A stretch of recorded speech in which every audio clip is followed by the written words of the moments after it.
Vou chamar então o Dr. Felipe para ele apresentar e a gente dá início ao nosso segundo Journal Club. Vamos lá. Estão me ouvindo? Sim. Sim. Então, boa noite. Vamos seguir com um assunto que vem crescendo cada vez mais. E é interessante tanto para quem já tem muito tempo na reprodução, como para quem está começando agora na reprodução, né?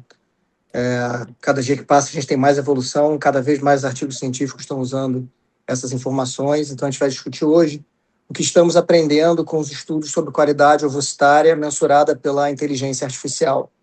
Quem vai apresentar é a Daniela Braga, que é diretora científica do Instituto Sapiência e sócia fundadora do Science for Every Mind. Esse nome é sensacional, Daniela. E a debatedora vai ser a Laís Venzela, gerente associada dos projetos da Future Fertility, que fabricam os softwares que a gente usa. Tá bom, vamos lá.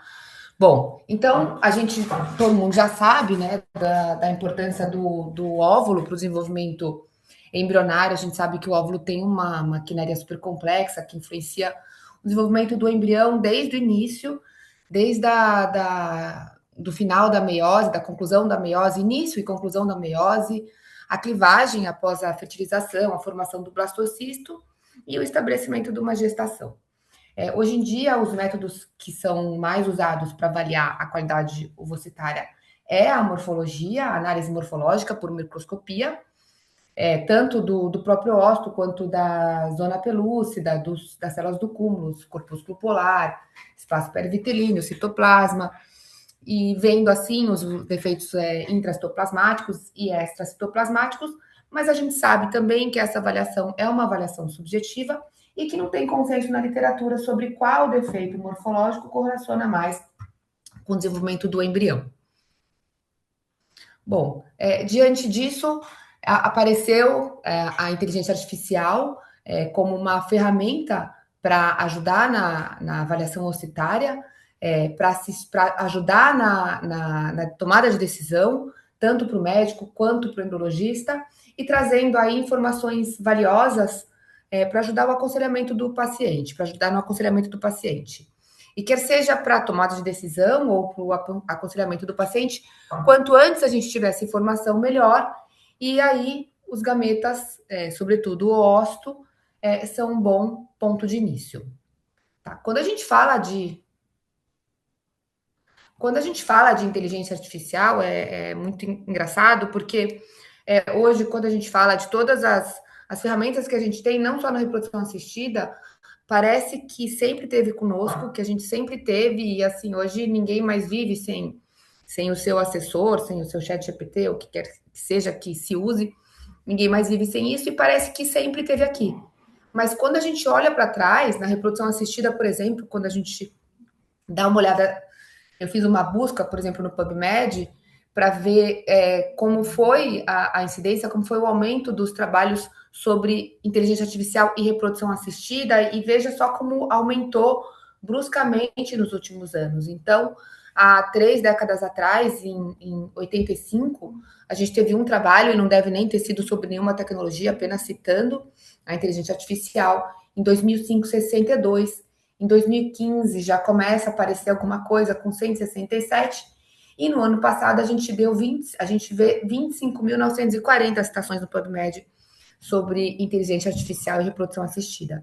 O mais engraçado é que quem já assistiu uma aula minha sobre inteligência artificial no ósito, que eu comecei a dar quando a gente começou a nossa colaboração com a Future Fertility, e que aí eu comecei a falar um pouco em 2024, início de 2024, e eu mostrava esse gráfico, e a gente tinha 1.000 e poucos artigos publicados no ano anterior.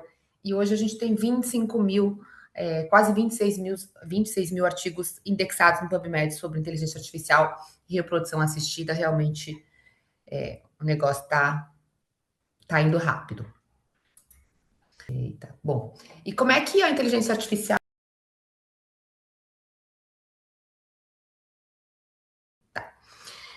E como é que a inteligência artificial, então, ela age na reprodução assistida e para avaliar os ossos? Então, os sistemas, eles enxergam coisas, né, que o olho humano é incapaz de ver, de forma objetiva no dia a dia.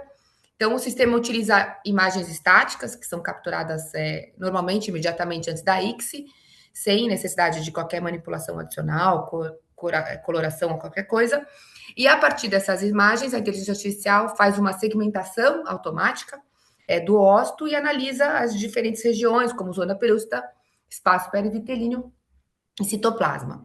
E com isso, essa tecnologia consegue extrair centenas, milhares de características relacionadas à textura celular, morfometria e assim por diante, gerando um score contínuo de qualidade ossitária. E é realmente por isso que a gente observa que nos últimos anos os avanços da inteligência artificial começaram a transformar nossa área realmente, né, o que a gente tem visto, permitindo então uma análise mais objetiva, mais reprodutível e baseada em desfechos reais, que é como a gente vai observar agora. Então, a gente viu aqui, né, no ano de 2024, 2025 e também 2026, diversos trabalhos, especialmente os trabalhos da Filter Fertility, mostrando que os sistemas de deep learning com plataformas como Magenta conseguem prever a competência ovocitária, o desenvolvimento embrionário, a partir de uma única imagem do ovócito.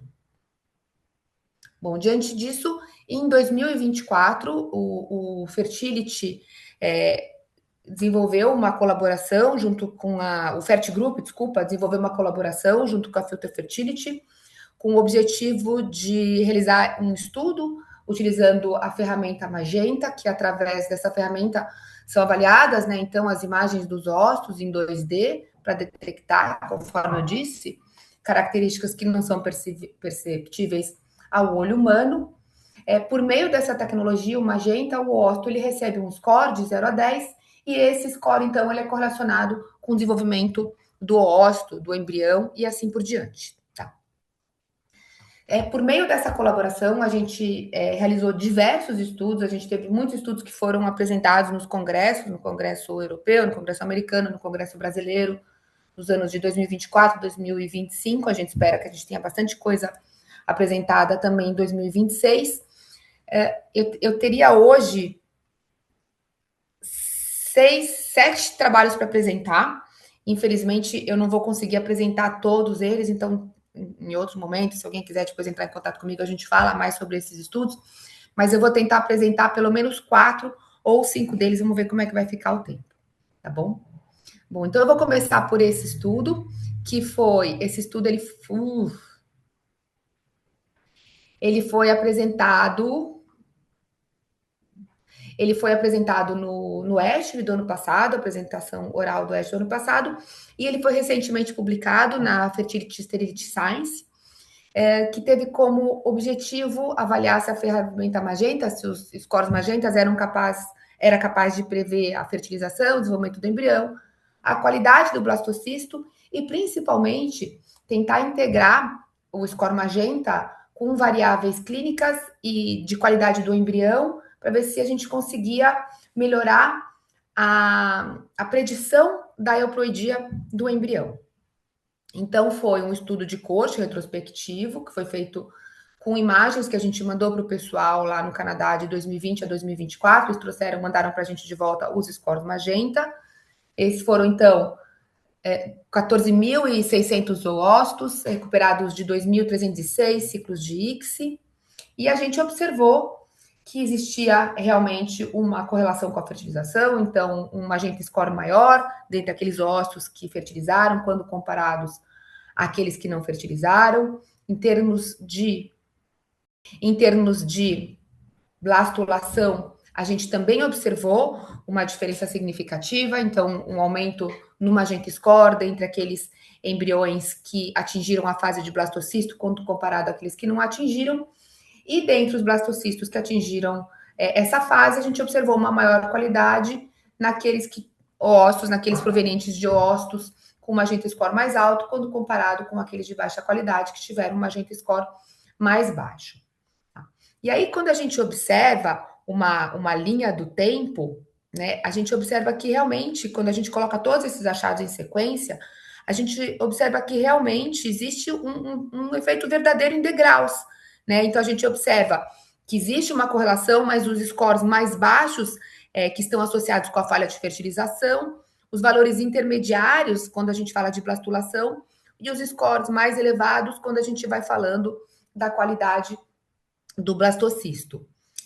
Da mesma forma, quando a gente pegou apenas aqueles ócitos de embriões que foram submetidos ao PGTA, e a gente dividiu entre euploides, aneuploides e embriões diagnosticados como mosaicos, a gente observou uma diferença significativa entre os embriões euploides e os embriões aneuploides, em termos de Magenta Score, e a gente também observou uma diferença entre os mosaicos e os euploides, os mosaicos e os aneuploides, mas o número de mosaicos encontrado foi muito pequeno, então a gente não observou nenhuma diferença significativa aqui.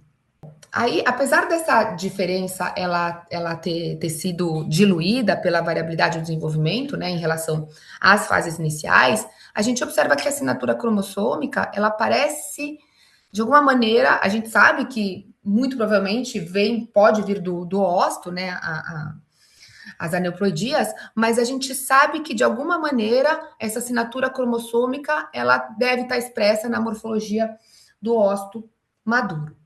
Bom, agora, quando a gente avaliou a capacidade preditiva dos modelos, a gente utilizou curva ROC, né, para entender o quanto essa abordagem conseguia discriminar embriões euploides. Então, primeiramente, a gente considerou só o Magenta Score do ócito, e aí a gente observou, só com o Magenta Score, uma capacidade discriminativa baixa, né, com uma área sobre a curva de 0,54%, 54%. Então, mostrando que a morfologia ocitária isolada, ela já carrega alguma informação biológica, mas essa informação ainda é limitada. E aí, quando a gente adiciona parâmetros, aqui, ó, por exemplo, nesse modelo robusto, que a gente adicionou parâmetros da qualidade do blastocisto, o desempenho do modelo já começa a melhorar de uma forma clara. Então, aqui a gente já observa no modelo robusto que a área sobre a curva já sobe um pouco, já vai para 0,607. E aí, finalmente, a gente formou um modelo completo que integrou o score do ócito, características do blastocisto e variáveis clínicas pré-ICSI. E aqui o modelo apresentou um melhor desempenho com uma área sobre a curva chegando a 66%, né? Desculpa, gente, esse valor aqui tá errado, tá? Aqui é 0,66, tá? Então, uma área sobre a curva de 66%. Então, esse resultado aqui, ó, a gente observa um salto bastante importante aqui, reforçando o conceito de que a predição do potencial embrionário e da euploidia é multifatorial, começa no ócito, mas vai se fortalecendo conforme a gente vai incluindo diferentes camadas de formação ao longo do desenvolvimento. Bom, aqui a gente avaliou quais variáveis que mais contribuíam para o modelo, para a predição da euploidia. Então, aqui, ó, a gente observa que cada linha aqui é uma variável que é incluída na análise, elas são ordenadas de acordo com a importância.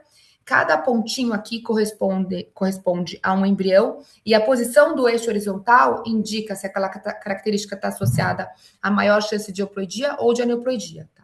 Então, o que chama atenção aqui é que o score Magenta foi o preditor mais forte. Ó, a gente observa que ele está aqui no topo da nossa figura, superando inclusive as variáveis clássicas, como a qualidade do blastocisto, a idade materna, e assim, desculpa, a idade materna obviamente foi mais alta, mas a gente observa que o Magenta Score ele foi mais alto que outras características, como a taxa de M2, a dose de FSH, o índice de massa corpórea, o número de folículos e assim por diante. A idade materna apareceu como um fator bastante relevante, seguido de dose do FSH, índice de massa corpórea e assim por diante. Esse foi, então, o nosso primeiro estudo. Agora eu vou apresentar para vocês esse estudo que ele ainda não foi apresentado em lugar nenhum, então esses dados ainda não foram publicados. Esse trabalho ele foi enviado para a Rede Lara e ele está submetido agora na RBM Online, que é um trabalho que a gente fez com preservação da fertilidade. Então, o nosso objetivo era saber se o número de óvulos que a gente tem preservado atualmente, né, com 10 anos de preservação, a gente está com 12 anos, um banco de 12 anos de preservação da fertilidade, se esse número de óvulos é suficiente para se obter 3 blastocistos euploides, quando a idade materna e a qualidade ovocitária, avaliada por inteligência artificial pelo Magenta, são considerados. Tá? Então, aqui o intuito era sair das recomendações genéricas, né, de você tem que congelar tantos óvulos e tudo mais, devido à sua idade apenas, e começar a caminhar para um aconselhamento mais personalizado, levando em consideração também a qualidade desse óvulo. Então, o ponto de partida do estudo foi definir qual seria o verdadeiro alvo biológico na preservação da fertilidade. Então, não seria apenas um número genérico de óvulos, mas sim seria obter 95% de chance de gestação. E a gente tem visto nos estudos que a gente teria que ter ao menos 3 ou 5, mas vamos começar com 3, ao menos 3 blastocistos euploides, de acordo com a literatura, para ter 95% de chance de gestação. Então, para ter esses 3 blastocistos euploides, quantos blastocistos formados a gente precisaria e quantos ovócitos M2 a gente precisaria e quantos sobreviventes e assim por diante. Então, para fazer esse estudo, a gente construiu um modelo preditivo. Para isso, a gente integrou 3 conjuntos principais de dados. Primeiro, a gente utilizou dados de ciclos de doação de óvulos. Então, aqui a gente conseguiu estimar o potencial biológico isolado do ócito em relação às taxas de formação de blastocisto, levando em consideração o Magenta Score. Em seguida, a gente incorporou dados do PGTA. Então, para isso, a gente utilizou um banco de dados de ciclos em que foram realizados PGTA para fornecer a probabilidade de euploidia, e aqui levando em consideração a idade materna, e por fim, a gente utilizou dados reais de pacientes que realizaram a preservação da fertilidade, permitindo, então, aqui nesse momento, a gente validar esse modelo que a gente conseguiu construir com esses 2 outros bancos de dados. Não sei se ficou claro, mas vocês vão entender daqui para frente. Então, a gente integrou essas 3 fontes para a gente ter uma estimativa mais realista e individualizada do número de óvulos necessários para atingir o alvo reprodutivo necessário, que aqui seriam 3 blastocistos euploides. Tá? Bom, o sistema atribuiu o score Magenta, né, de 0 a 10, a gente já tinha esse score Magenta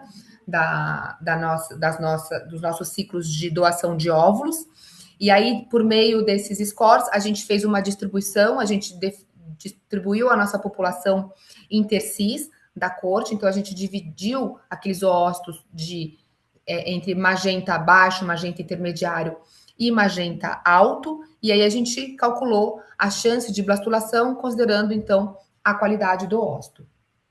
Para a aneuploidia, os embriões foram divididos entre euploides versus aneuploides e mosaicos, e aí a gente calculou a chance de blastulação a chance de euploidia, considerando a idade materna. Bom, depois de integrar esses conjuntos de dados, a gente construiu um modelo probabilístico para estimar a chance de cada ócito gerar um blastocisto euploide. Aqui a gente considerou 2 processos biológicos principais, né? Primeiro, a probabilidade de formar um blastocisto, dependendo da qualidade ocitária, depois a probabilidade de euploidia, dependendo da idade materna, e aí a gente construiu um modelo combinando, então, fazendo a probabilidade combinada por ócito, tá? Foi um modelo de probabilidade binominal aplicado, para a gente calcular, então, o número mínimo de ócitos necessários para atingir uma chance maior ou igual de se obter ao menos 2 blastocistos euploides. Bom, vamos lá. Então, isso daqui foi o que a gente encontrou. Então, aqui é um gráfico, né, mostrando quantos ócitos seriam necessários de acordo com o Magenta Score, com a idade materna, que os 2 modelos já estão combinados, para se formar 3 blastocistos euploides.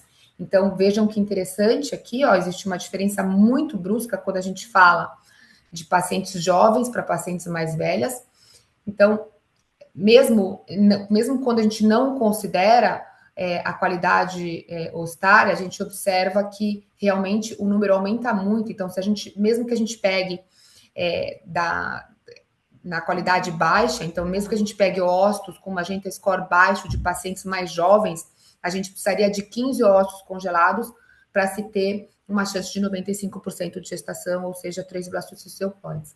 Quando a gente vê as mulheres de 40 anos, mesmo que a gente fale dos melhores ossos, aqueles de magenta score mais alto, a gente vai precisar de 30 ossos para essa mulher ter 3 blastocists euploides.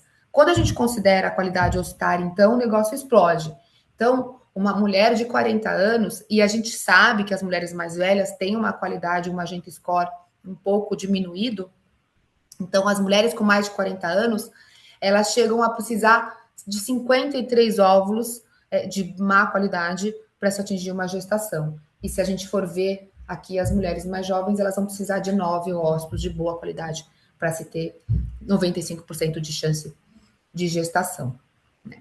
Bom, aí depois para a gente estimar pelo modelo comparar o número de óvulos que as pacientes realmente criopreservaram com o número estimado pelo nosso modelo, como necessário para atingir o nosso alvo biológico, a gente observou um descompasso importante. Então, aqui a gente comparou com esses 1.600 ciclos de preservação da fertilidade, que a gente segmentou por idades, como a gente tinha segmentado para formar o nosso modelo.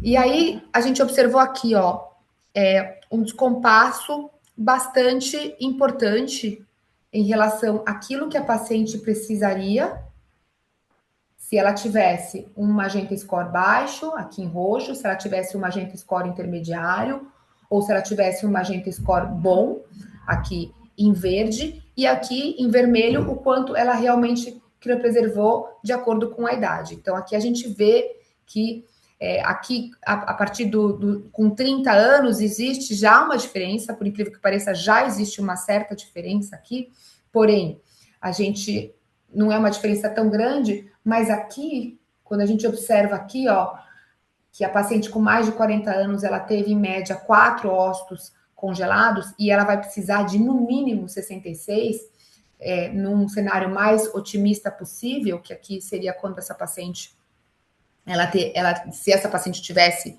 bons ossos, a gente já observa que aqui é um salto bastante importante. Então, isso aqui é importante a gente pensar em termos de ciclos de estimulação.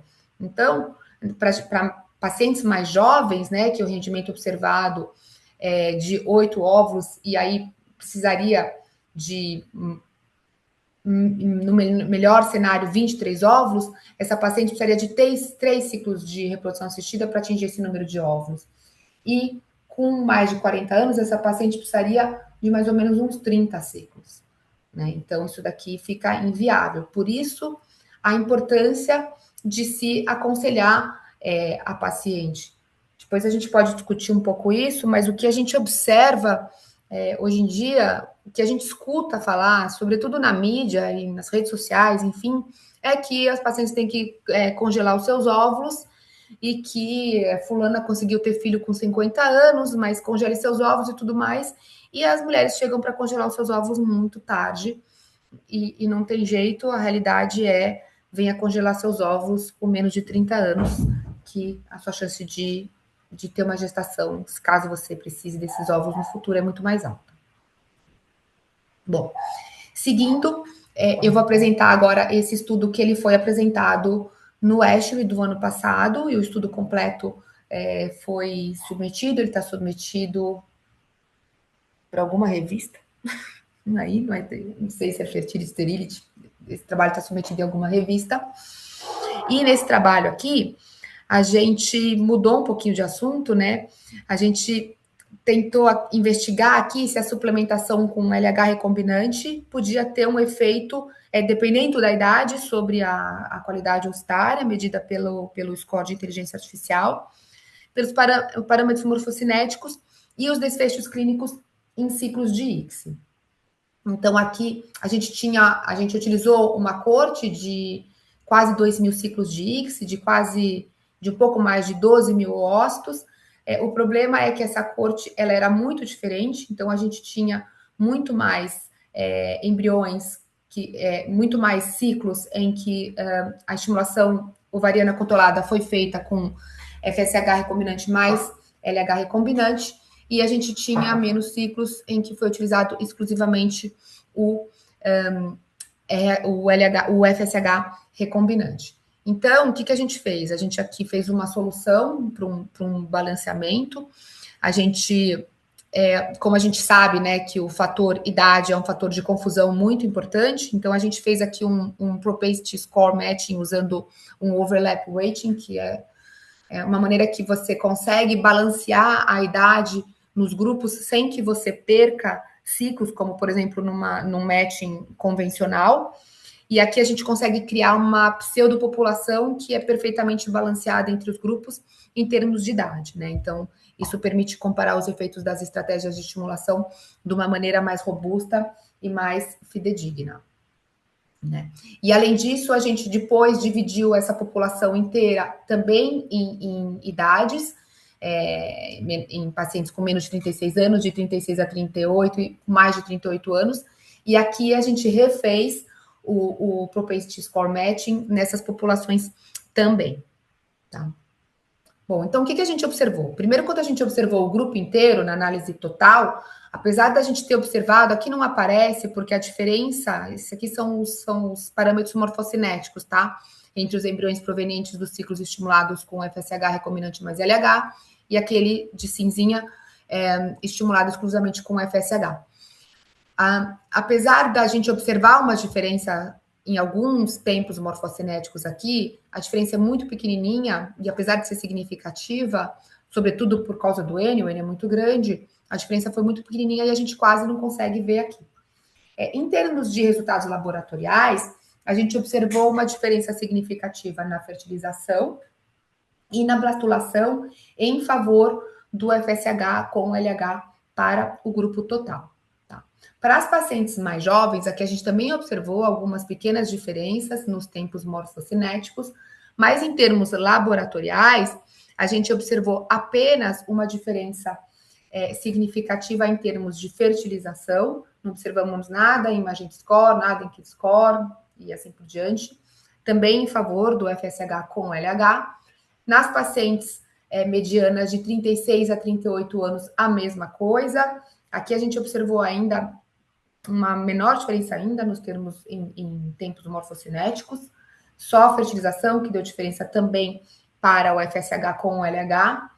Porém, quando a gente observou exclusivamente a coorte de pacientes mais velhas, aquelas com mais de 38 anos, apareceu diferença em mais momentos e mais pontos morfocinéticos aqui, quando comparado às outras populações, uma diferença significativa, em que, tanto aqui quanto nas outras populações, os embriões derivados daqueles ciclos estimulados com FSH mais LH eram embriões mais rápidos do que aqueles de ciclos estimulados exclusivamente com FSH. Inclusive, foi isso que a gente já observou num artigo que foi recentemente publicado agora, falando sobre FSH e LH em mundo real.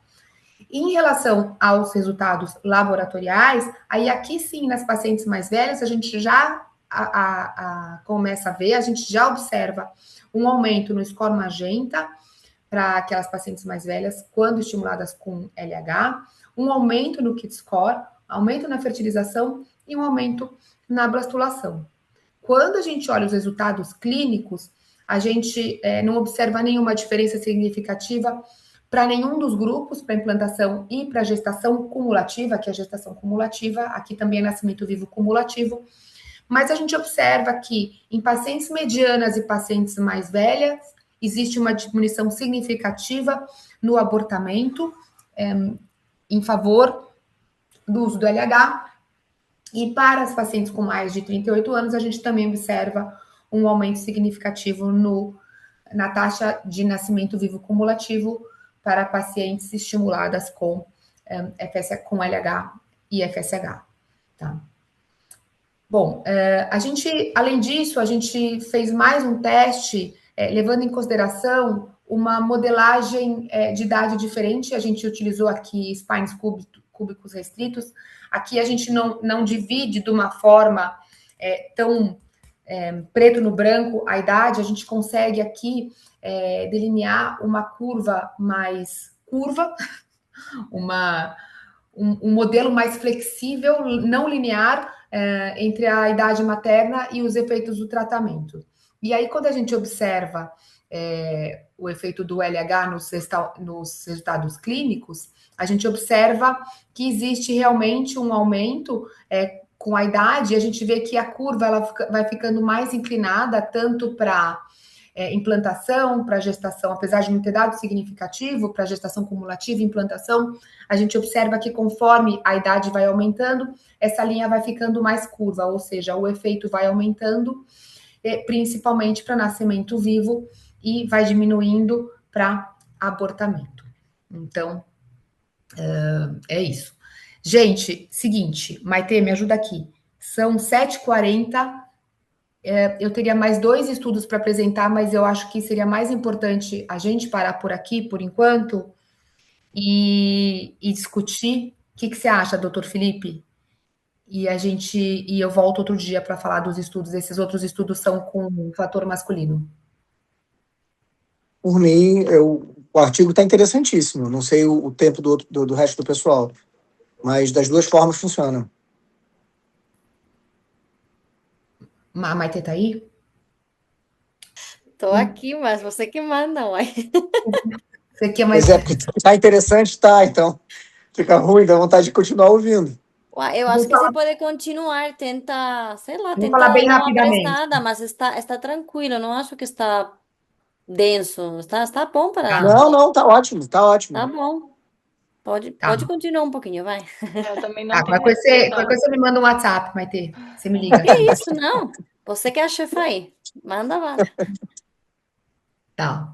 Bom, então vamos lá.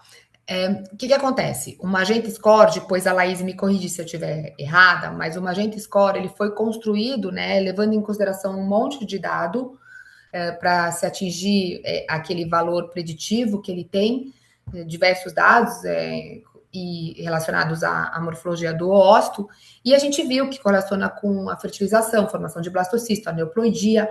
Mas o que a gente sabe? Que essa ferramenta ela foi inicialmente desenvolvida para não se levar em consideração o fator masculino, né? Só que acontece, fator masculino grave, desculpa, para não levar em consideração o fator masculino grave. Só que a gente sabe que isso é uma limitação em potencial para ser aplicado nos modelos, porque somente em casais, né, que apresentam infertilidade masculina, e a gente sabe que existe uma grande incidência de casais que apresentam infertilidade masculina. Então, a gente desenvolveu esse estudo que foi publicado no ano passado na Fertility Sterility Science, que teve como objetivo, pensando exatamente nessa limitação, né, investigar o quão bem o Magenta Score conseguiria performar em termos de predição do desenvolvimento do blastocisto em casais com infertilidade, fator masculino de infertilidade grave.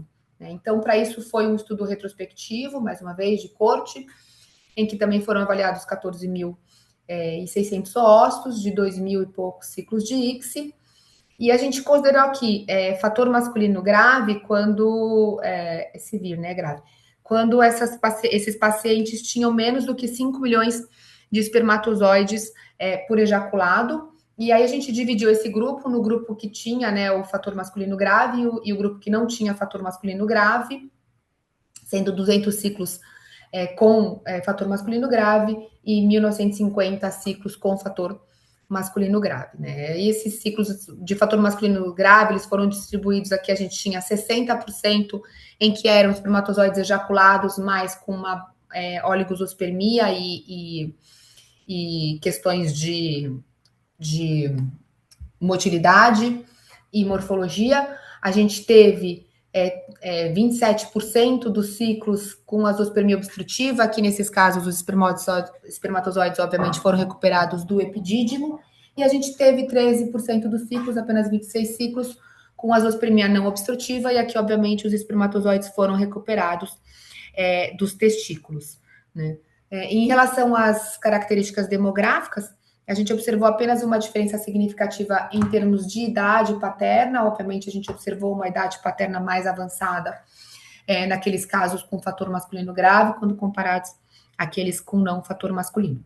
Bom, como a gente já esperava, a gente observou diferenças importantes nos desfechos laboratoriais. Então, os ciclos sem fator masculino grave, quando a gente comparou, né, os ciclos sem fator masculino grave, eles apresentaram uma diferença na fertilização, desenvolvimento do blastocisto, uma melhor, né, uma melhor fertilização, um melhor desenvolvimento de blastocisto e uma melhor qualidade de blastocistos, mas, conforme a gente esperou, obviamente não teve diferença no Magenta Score, até porque a gente está falando aqui de fator masculino, então espera-se, obviamente, que os ossos tenham a mesma qualidade. E aí, quando a gente avaliou os desfechos clínicos, a gente também observou maiores taxas de gestação no ciclo sem fator masculino grave. Então, esses achados aqui, eles reforçam ainda mais, né, como é importante a importância do espermatozoide no ciclo de reprodução assistida, mesmo quando a gente utiliza ICSI. Mas aí, quando a gente observou apenas os casos de fator masculino grave, a gente separou esses casos e avaliou apenas eles, os zoócitos, a gente observou os mesmos dados, os mesmos resultados que a gente vem observando em todos os nossos estudos. Então, mais uma vez, e a gente observa que o magenta é similar ao que a gente observou lá atrás, né? Então, a gente observou que a fertilização, os ossos que atingiram a fertilização tinham os scores mais altos, assim como aqueles que deram origem a embriões que atingiram o estado de blastocisto, e também, dentre os blastocistos, aqueles com uma qualidade mais alta também tiveram um magenta score mais alto. Ou seja, mesmo em cenários com fator masculino grave, o score derivado da inteligência artificial, ele continua refletindo, então, aí o potencial de desenvolvimento ocitário e desenvolvimento embrionário. Então, a pergunta central desse estudo, que era, né, será que o algoritmo magenta, que foi originalmente desenvolvido sem considerar o fator masculino, continua sendo útil quando aplicado numa população de infertilidade masculina grave? E a resposta é sim. Bom, fui rápida nesse. Agora, acabou, tá? Esse trabalho, pessoal. Agora, tem mais um que eu vou falar rapidinho. Bom, aqui é só para a gente dar uma situada no pessoal, né? Da questão demográfica, que a população tem envelhecido e será que ainda tem um tempinho para falar disso aqui? Tem, tá. A população ela tem envelhecido e a gente olha muito para a questão da idade materna na fertilização, e isso já está bem documentado.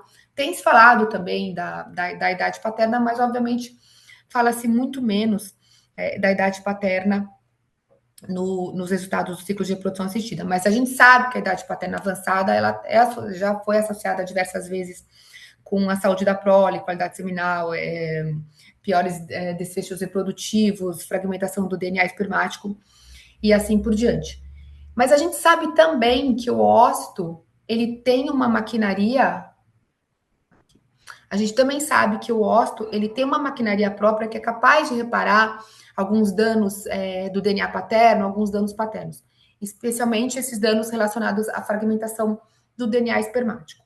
Mas a gente sabe também que a eficiência desse mecanismo não é igual em todos os casos, que ela pode variar, e quando o reparo não acontece de forma adequada, e quando o reparo não acontece de forma adequada, isso pode comprometer o desenvolvimento do embrião.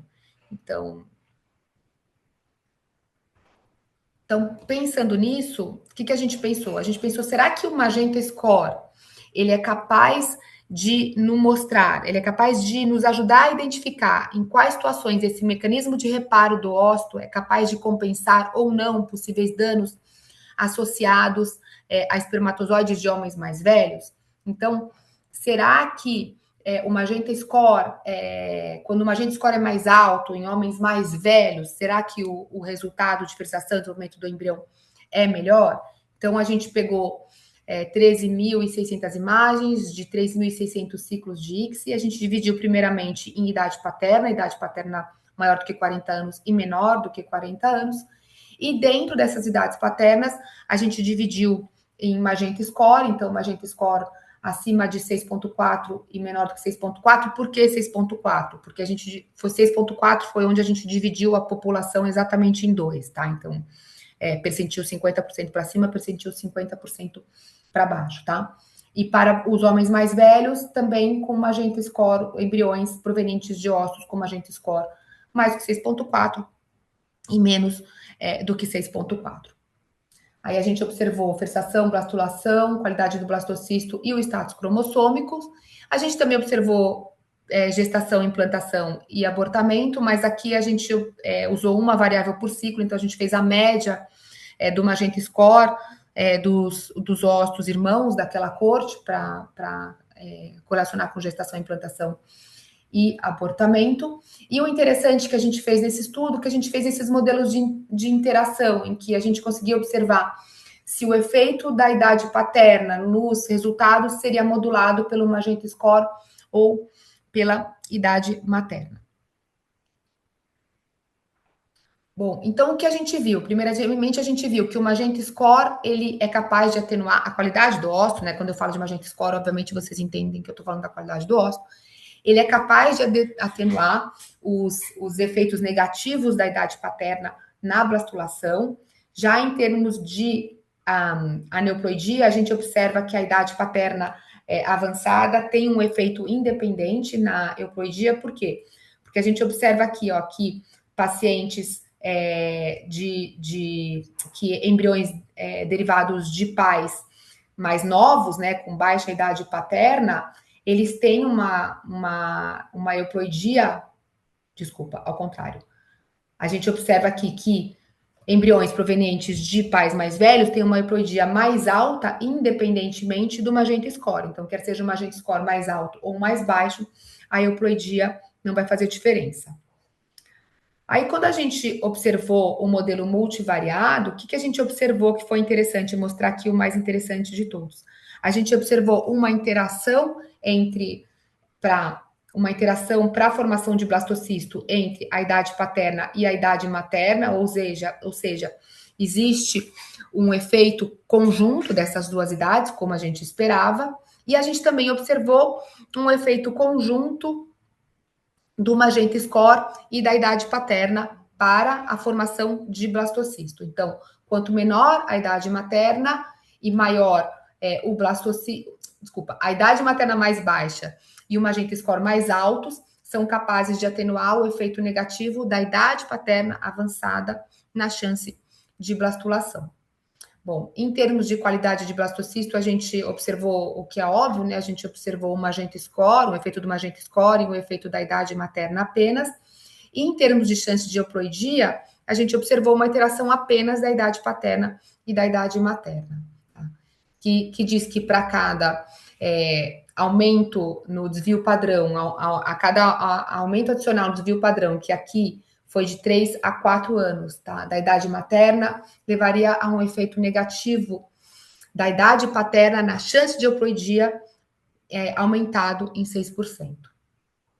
Em relação aos desfechos clínicos, a gente observou que um Magenta Score mais alto, ele se associa aos desfechos clínicos em pais mais novos, tá? E aí, em termos de interação, a gente observa que o efeito negativo da idade paterna na chance de gestação também pode ser atenuado por um Magenta Score mais alto. Bom, a conclusão, a conclusão é que a qualidade ocitária, então, é o fator mais decisivo no desenvolvimento do embrião e gestação, e que o Magenta Score consistentemente prediz os resultados laboratoriais e os resultados clínicos. O efeito da idade paterna é contexto dependente, os efeitos adversos da idade paterna avançada podem ser atenuados quando o ósseo tem uma qualidade melhor.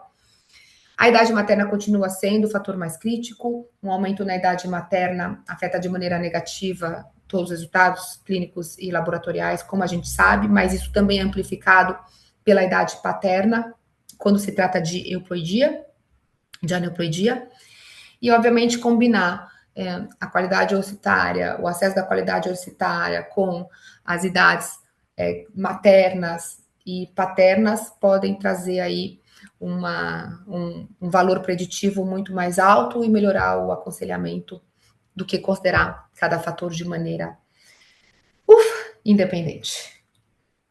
Não, isso aqui eu não vou falar. É isso, pessoal. Pessoal, fantástica apresentação. Legal da gente saber que a gente tem visto, né, quem está acompanhando o desenvolvimento de toda essa inteligência artificial, que um dos gargalos que tinha era exatamente o número de trabalhos, o N, que estava sendo publicado, ainda precisando de mais validação. E saber que a gente está com tanto trabalho assim dentro do nosso grupo é simplesmente fantástico. Obrigado, Daniel, foi muito Tem bom. mais 2 trabalhos que são da Maitê e ela vai ficar muito brava, mas não deu tempo de Cadê ela? apresentar. Eu, hein, Dani? Eu, hein? Tem mais estudos para vir ainda. Não, e ainda tem mais estudos para vir, tem o do PPOS, tem o dos fatores femininos, mas numa outra oportunidade, Maitê. Tá tudo certo. Alguém tem alguma pergunta, pessoal? Acho que só queria fazer alguns comentários, se eu puder, em relação à apresentação. Primeiro, eu queria Claro. agradecer pela oportunidade de estar aqui. É um prazer estar aqui com vocês. A parceria com a FMG é muito, muito legal para a gente. Como a gente falou, eu e a Maitê, a gente está sempre em contato, eu, a Maitê e a Dani. Então, é muito bacana, as coisas andam muito rápido. E eu acho que é por isso que a gente teve a chance de ter tantos resultados agora com esses estudos e tantos deliverables, né, desses estudos que a gente tem desenvolvido junto. Eu acho sempre legal, eu sei que eu sou biased, porque eu sou do lado da Future Fertility, mas eu acho sempre legal ver como os nossos scores sempre interagem da maneira que a gente espera com diferentes clínicas. Então, os estudos que a Dani apresentou aqui, por exemplo, quando a gente pensa no desenvolvimento de blastocisto, a gente sempre vê uma consistência do modelo em relação ao quanto ele se relaciona com o desenvolvimento de blastocisto. E é para isso que ele foi desenvolvido, né? O modelo ele foi desenvolvido para predizer blastocisto especificamente. E aí é legal ver essas trends, né? Ver que ele também se correlaciona com a fertilização, ver que ele também tem uma tendência a se correlacionar com as taxas de euploidia, apesar de algumas vezes a pontuação fazer mais sentido quando ela é combinada com outros fatores, o que é esperado quando a gente pensa nas tomadas de decisão, né? Acho que eu só queria tocar um pouquinho na questão do fator masculino, que isso é uma coisa que as clínicas sempre perguntam para a gente, né, em relação a por que vocês não incorporam o fator masculino, sendo que ele é um determinante para o desenvolvimento de blastocisto. E eu só queria tocar um pouquinho nisso, porque quando a gente desenvolveu o modelo de ócito, isso foi uma coisa que a gente levou em consideração, principalmente pensando que há uma influência no desenvolvimento embrionário quando a gente pensa no fator masculino importante, né?